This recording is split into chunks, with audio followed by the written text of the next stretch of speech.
in this paper, we wanted to look at what metabolic factors might contribute to the neuropsychological deficits that are seen in Alzheimer's disease. And what we'd previously shown was that in the fibroblasts of, or the mitochondria of the fibroblasts of people with Alzheimer's disease, their spare respiratory capacity is reduced. And what this means is that the process of oxidative phosphorylation, or the way that a mitochondria generates ATP, is set at a certain level. And all cells have an ability to increase that level of ATP production in times of need. So, for instance, if there's a greater energy demand for the cell, and the increase by which they can, the bit that they can increase it by, is referred to as the spare respiratory capacity.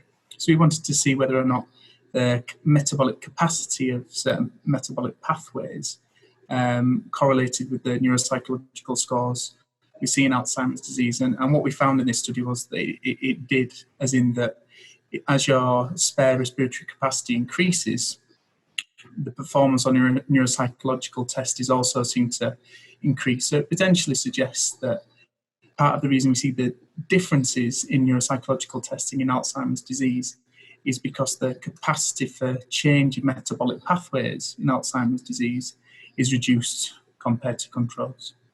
Well, our studies are quite a small study, so I think it first of all needs to be repeated in bigger cohorts. But potentially it might help us identify a group of patients or a subgroup of patients in which metabolic deficits are sort of a significant part of the disease. And what potentially that will allow us to do is develop therapeutics particularly tailored to that group of people with Alzheimer's disease. And potentially these spare respiratory capacity deficits could be looked at in other forms of dementia to see, if they're there, and whether or not they're similar or different to what we see in Alzheimer's disease.